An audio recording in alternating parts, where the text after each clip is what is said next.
All right, we're lucky this afternoon. We're very fortunate to have two really wonderful people, Philip Baker and Lillian Faulhaber, who are going to carry on a discussion that's been going on in a project with the International Law Association about sort of rule of law and international law and taxation. And this discussion we thought would be very interesting to have a little bit of, we've sort of styled it a debate, but Lillian said, well, where's the difference of opinion? And I thought, okay, well, this will be interesting debate if we have no difference of opinion. But anyway, on basically the role of the administrative state. And so I'm just going to turn it over to you all to take it away.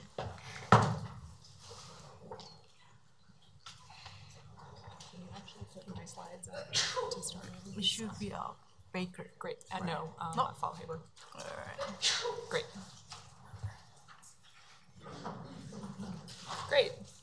Thank you all, and thank you so much for having me here. So for those of you who know me, you may wonder why I am here speaking about human rights and taxpayers, since I think of myself as more of an international law person generally.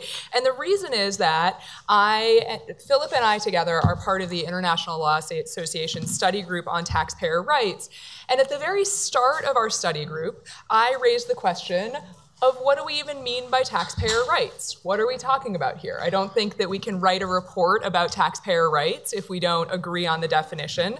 I should point out that I did not think that this was a controversial question to raise, but here we are. So I looked into this a little bit when I started out with the study group. And when I looked at academic articles and when I looked at sort of what was available in the public sector about this, I saw that there are essentially two broad definitions of taxpayers' rights that come up. And so the first definition is the idea that focuses on the individual rights of the taxpayers based on their interactions with the government. So these are the rights that you've all been talking about up until now. These are the rights that are enshrined in taxpayer bills of rights. They're things like the right to a fair trial, right to privacy, right to transparency, protection from confiscatory taxation.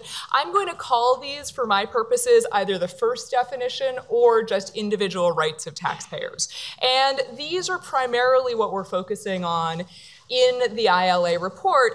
But what I was highlighting is there's also a second definition. And this second definition is focused on the collective rights of taxpayers. So these are the right not to be overtaxed relative to other taxpayers. What does that really mean? It's essentially the right to have your government tax other beneficiaries, oftentimes multinational corporations.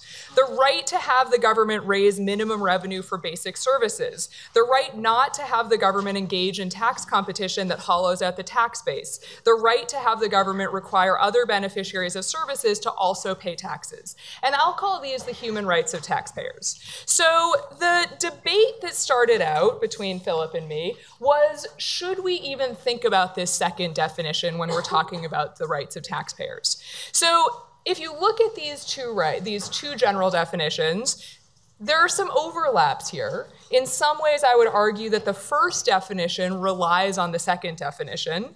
In some ways, ensuring that everyone is paying a fair amount of tax, whatever that is, means that governments have less of an incentive to aggressively target a small number of taxpayers because they're the only ones who are paying taxes. But they're also obviously very different. So I'm going to spend the next few minutes talking about arguments in favor of why we might want to include the second definition when we think about taxpayers' rights. Now, let me start with what I think is the first and most obvious reason to talk about this second definition. And this is the whole reason that I started this conversation. But as Nina pointed out, I was instructed that this should be a debate, so I've also come up with some other more contentious arguments for this, along with my first reason. So the first reason for including this is that I think that even if you think that the second definition of taxpayer rights really is unrelated to the discussion that we're having here at this conference, the reality is that internationally, both of these definitions are considered in different circles to relate to the rights of taxpayers. And so I think that if you don't include the second definition, you're not fulfilling your job of having a report that accurately presents what taxpayer rights are supposed to include. Now, I've highlighted here that this idea of the second definition is accepted by a variety of NGOs and international organizations. I'm not going to speak to the legitimacy of all of these organizations and NGOs. Some of them have political goals here, some of them have agendas, but I do want to highlight that there are a variety of organizations and a variety of sort of charters and declarations that have claimed that taxpayer rights include taxpayers' human rights. So those include the Tax Justice Network, these NGOs at the start. They also include the UN Special Rapporteur on Extreme Poverty and Human Rights. In 2014, there was about a 50-page report that was drafted that argued that fiscal policy and particularly taxation policies are a major determinant in the enjoyment of human rights. In 2016, the International Bar Association issued a document that said that human rights and taxpayer rights are intertwined and that raising taxes are necessary to support human rights. So my first argument is that I think that a report on taxpayer rights that ignores the fact that a variety of organizations, both international organizations and non-governmental organizations, have defined taxpayer rights to include this second definition is not achieving its goal as a report. I think that as a member of the ILA study group, if someone can read our report and not know that this debate is out there, not know that there are organizations who think that this second definition is relevant, then I'd argue that we're not actually doing our job as rapporteurs. So I would say that at a minimum, what I think is important is acknowledging that this debate exists and acknowledging that the second definition is out there. We may not agree that the second definition should be included, and this is where I got to sort of my more controversial point, which is that there may also be some good substantive reasons to include the second definition, not just to acknowledge it, but to acknowledge that there may be some good reasons that taxpayer rights should be considered both to include individual rights, but also to include the collective human rights that some of these organizations have highlighted. So, many of these organizations have argued that the substantive reasons for considering the second definition include all of these. So the first reason is that revenue is just necessary for providing basic social support. So if a jurisdiction is choosing not to raise sufficient revenue, maybe because it's engaging in tax competition, maybe because it's allowing tax evasion, then it can't fulfill one of its fundamental roles. And this also means that if the government wants to fulfill its role of providing basic social support, it will have to depend more on the taxpayers it does expect to pay taxes, which in turn may put pressure on the individual rights in the first definition. The second argument for including the second definition is that progressive taxation itself can lead to redistribution, and this, in turn, raises issues for inequality. So if you think that extreme inequality contributes to a lack of human rights, or that reducing inequality is necessary to ensure human rights, then you need to focus on whether or not governments have progressive tax systems. Now, Nina has pointed out that actually this may be particularly relevant in the United States, given the role of the IRS in administering a variety of forms of providing social support. So we have the Earned Income Tax Credit, we have the Child Independent Care Credit, we have the Child Tax Credit, we have the credit that's necessary for purchasing health care under the Affordable Care Act. All of these arguably actually fit into this story of redistribution and suggest that governments have a responsibility to focus on redistribution in their tax systems. The third and fourth argument focus more on governance. They focus on the idea that if you have broad taxation and you don't allow large groups of taxpayers, particularly corporate taxpayers, to escape taxation entirely, then you're going to increase both participation of citizens in government and you're going to increase participation and you're going to increase accountability of government to its citizens. So these are many of the arguments that these organizations make to support the second definition. I would also personally argue that I actually think there's another reason to consider the second definition, and this is a reason that I think is more political. And I think this is the reason that I personally would argue that ignoring the second definition could do more harm than good. And this is that in the United States, this issue actually has a significant political valence. The issue of taxpayer rights has in the US, and this builds on Alice's comments about the IRS taking a beating for years, we're a country that has failed to fund the IRS. We're a country where there's strong anti-tax sentiment that's been encouraged by our own politicians for years. And so here in the US, the idea of taxpayer rights as individual rights has often been used as a foil for pure anti-tax and anti-IRS sentiment. And this is not to say that I don't support taxpayer rights. I think what we're doing here is very important. I think the taxpayer individual rights are a fundamental issue that we should be focusing on. But in the US, I would argue that many of the terms that we're using in the International Law Association report have strong anti-tax connotations. So we have a section on confiscatory taxation. Confiscatory taxation in the US is often a term that's thrown around whenever there's a whiff of redistribution.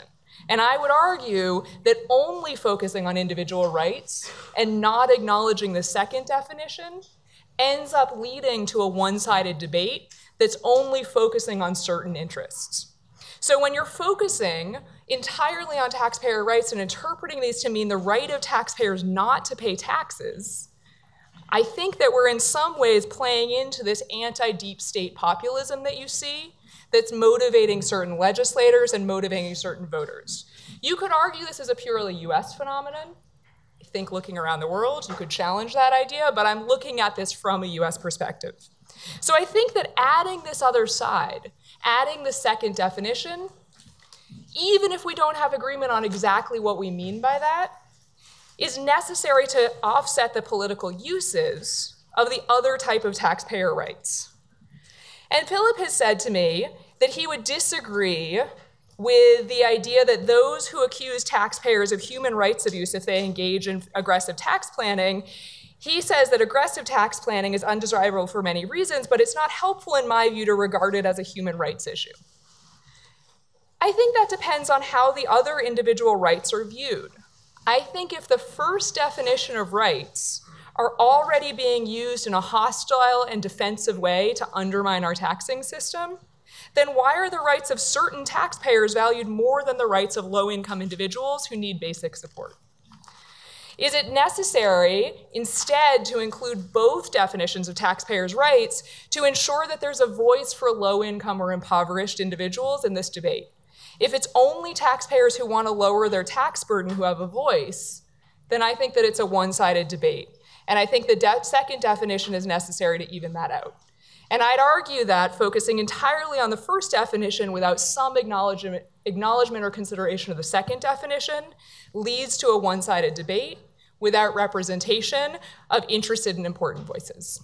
So that is my side. I look forward to Philip's side. Thank you all very much.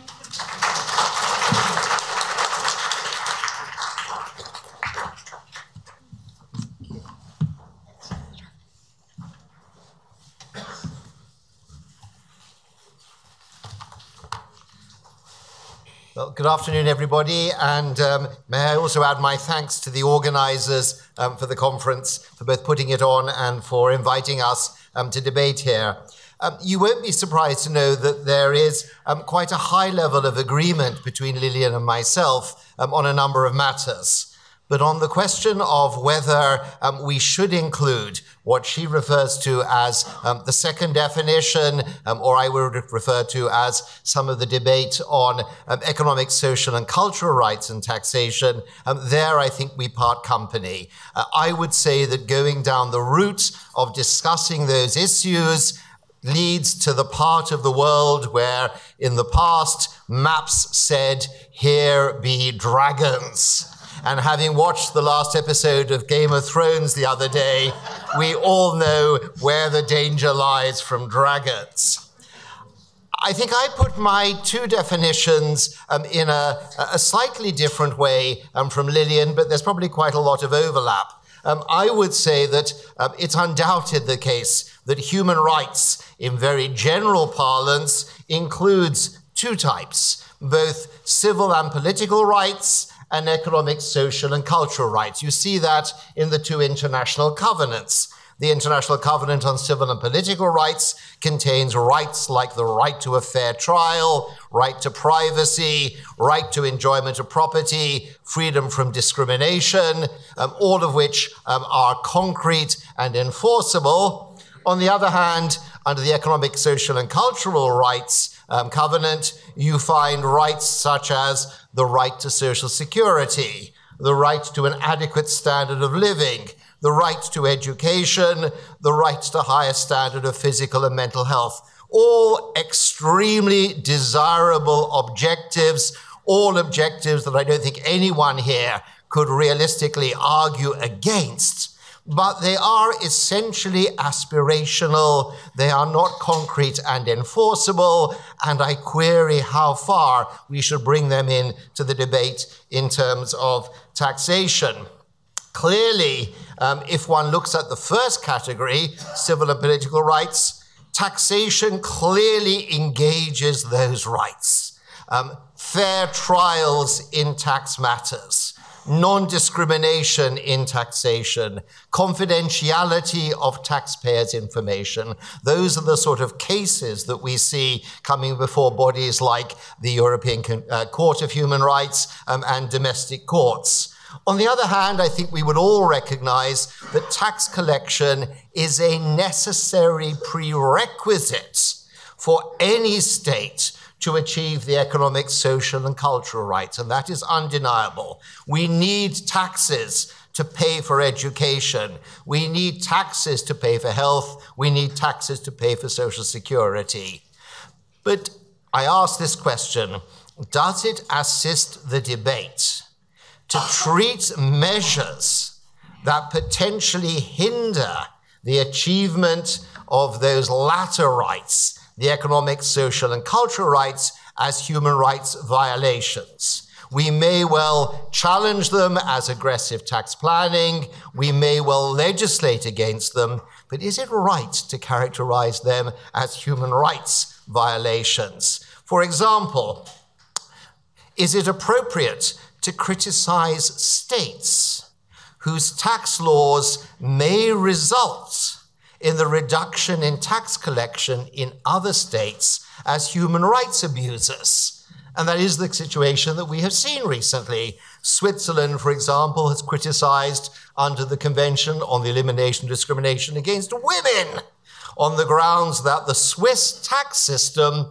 encouraged international tax planning that denied countries the tax resources, which they would, of course, have used to improve the condition of women in those countries. There's a certain jump in the logic there. The UK, my own country, faces criticism because an aspect of our controlled foreign corporation regime excludes the profits of finance subsidiaries, and it is said by some that that may lead multinationals to structure their lending so that they lend into developing countries, thus increasing the deduction of interest and therefore denying those countries the money which they would, of course, have spent on economic, social, and cultural rights. There are rather tenuous links between the allegations there and the assumed use that the countries would make of the money. Similarly, is it appropriate to bring the human rights term into the area of multinational groups and ask whether groups that engage in non-aggressive tax planning are actually denying resources and that they are therefore human rights abusers? I would say that that approach that seeks to extend the human rights debate to those issues conflicts with some very established principles. It conflicts with the freedom of states to design their own tax systems appropriate to their own circumstances.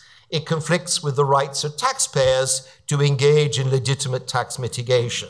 I'm not for one moment standing here and justifying aggressive tax planning. I don't think in my life as a practitioner I have ever been involved in aggressive tax planning. I'd like to think so but I certainly don't think that legitimate tax mitigation can be seen as a human rights abuse. If you think about the logical corollaries of going down the route of the second definition as a human rights issue, then you come to the conclusion that all states are obliged to design their tax systems to ensure that no other states are potentially harmed, as a result of which those states might have insufficient resources to fund the economic, social, and cultural rights which they should be maintaining for their citizens. You come to the conclusion that taxpayers should in fact maximize their tax contributions, particularly in states which require additional resources. And I've never met a government that didn't say they required additional resources. And it appears that the US government wouldn't be excluded from that. Certainly mine wouldn't. This approach ultimately makes an assumption that states that inadequately provide for the needs of their citizens at the present moment would, if they had further resources, spend those taxes wisely on economic, social, and cultural goods and not on other purposes. But what about repressive states? What about repressive states that would use their funds not for those goods, but for the surveillance of opposition groups, funding the security services, funding the military? Can we be assured that that is not going to be the case if we start extending human rights obligations into the realm of additional tax resources? Is there, in fact, potentially a human rights obligation to avoid or evade taxes in such states? Is a multinational which operates in a state that perhaps is less than fully protective of human rights, is that multinational actually obliged, if we extend the debate into this area, to evade taxes there? Do tax inspectors sans frontières actually infringe human rights if they assist tax collection in states that don't observe human rights norms? Is the OECD potentially the greatest human rights offender in the world? I really enjoyed that clapping, Nina, thank you. I would say that the answer is best to adopt a neutral position on the issue of taxation and economic, social, and cultural rights. The achievement of those rights is unquestionably an obligation of the states concerned.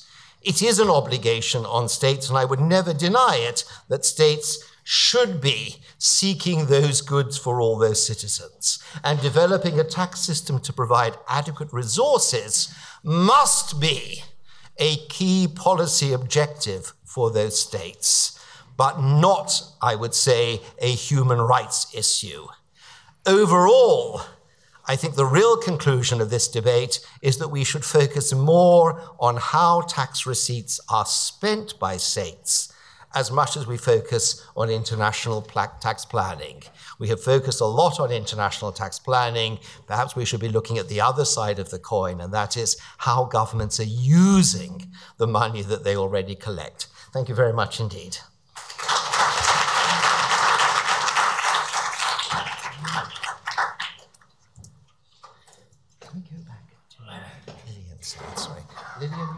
Sure. Do you want me to? Yes, sure. we Do you want me to? Why don't I? Yeah, I can just sit here. That's fine. Huh? Great. So thank you for that. So I'm going to respond to 4 of your claims. So let me go through them in order. The first was your claim that this will lead to us calling states human rights abusers if they don't raise enough taxes.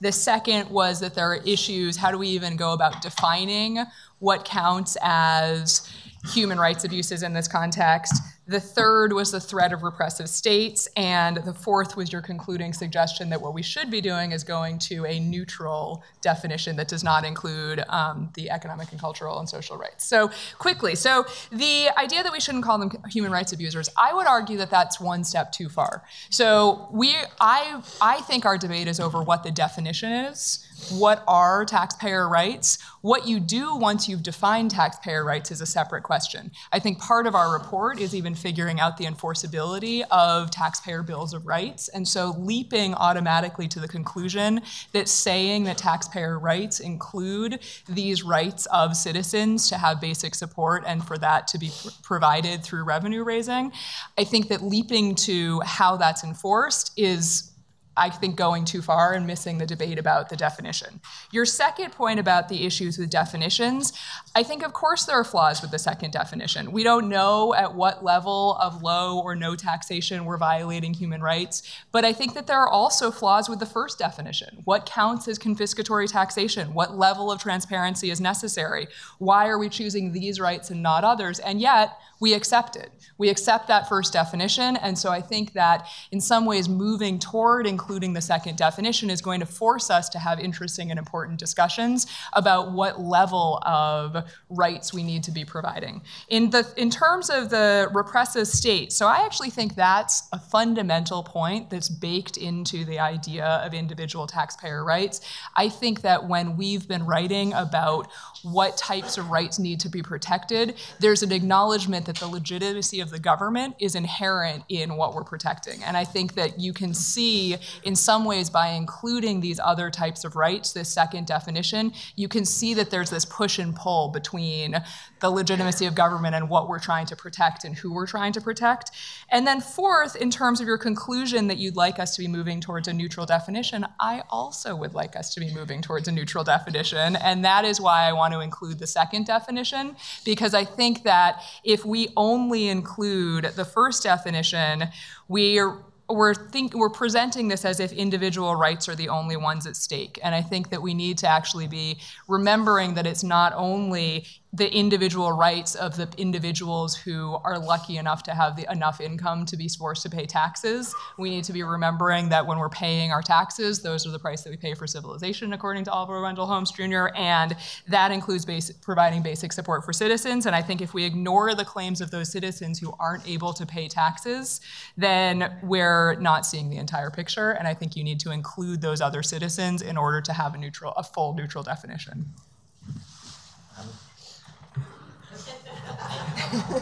I'm very conscious of the fact that Nina is here and that we promised to finish by 2 o'clock. I want to reply in 2 ways, if I may. I wanted, if I may, and I said this to Lillian, just to comment on one of her slides and then on her arguments. I slightly challenged this point about acceptance by many NGOs, and I think she did actually moderate this when she talked about the issue. Tax Justice Network, I'm probably about to upset almost half the audience here. Tax Justice Network is a very unreliable source of information. If you want evidence of that, look at their recent publications in connection with the Kenyan High Court case concerning the Kenya-Mauritian Treaty and contrast it with an article that's about to come out in the British Tax Review from a Kenyan lawyer that sets out a totally different but a much more balanced explanation of the case. The Global Declaration on Taxpayers' Human Rights, you should have a look at it. It's a very general document. It comes out from an organization, an NGO that was present at the Amsterdam conference last year called the Association of World Citizens. They're a Taiwan-based NGO. I find it very hard to see what their underlying agenda is. I recognize their president, René Wadlow, who's been involved in human rights work I've known him for about 30-odd years in connection with that, but I'm not entirely certain what is exactly behind their agenda. The Center for Economic and Social Rights and the UN Special Rapporteur, is Philip Alston, who produced that report, highly reputable. But I think in 2014, he perhaps went down the route of focusing on aggressive tax planning, challenged multinationals for aggressive tax planning, and then perhaps failed to make the link between how that planning is linked with the use of funds for particular development purposes in governments. And the IBA report, I think it's actually 2013, was from their Human Rights Institute. It's an excellent report raising a number of issues, but it was only an initial report on this area. It's not in any way a statement of the IBA itself. So please take that with a little bit of caution. In terms of Lillian's points there, I do agree that these issues do raise very interesting discussions, and the conference next year will be in South Africa, and it is on this topic of taxation and human rights. And I think in a country like South Africa, it will be extremely interesting to have that debate. But nevertheless, I find myself asking the same question: do we really help in answering Lillian's arguments, or are Lillian's arguments advanced by categorizing these as human rights issues? Human rights issues have a particular quality to them. We associate them with issues such as genocide, mass action against particular communities, disappearances. We can assume that human rights issues are concerned with major breaches of the protection of rights of citizens by countries. Do we run a danger of trying to make human rights issues cover also the tax issues? Of the arguments that Lillian made, this is in part a definitional issue, and I don't disagree with her on that. My neutral stance is not a neutral stance on the definition, but rather a neutral stance on the second aspect of the definition, that it is not appropriate to take a human rights position on the second aspect of tax and human rights. Lillian indicated that she thought that this was important to discuss these issues in the context of redistribution and inequality. Those are very important issues for any country to discuss. They are political issues. They are issues that define the nature of the country. But can you really say that they are human rights issues? Is the debate between right and left in politics on the role of tax actually a human rights issue? Similarly, on her argument on accountability, of course, in all countries, governments must be accountable for their tax. But if the government is failing in some way, does it help that debate to call it a human rights debate? Her third argument, she said, was focusing on the right of taxpayers not to pay tax.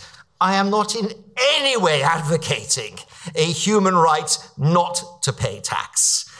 No one would suggest that that exists there. And that's not purely a US phenomenon, as was suggested. What we are focused on, though, is this. Governments have huge powers. Human rights come to limit those powers and to ensure that governments do not misuse those powers, that they do not abuse the confidentiality of taxpayers' information. They do not discriminate against taxpayers. They do not deny taxpayers equal law, non-retrospective law, non-discriminatory law.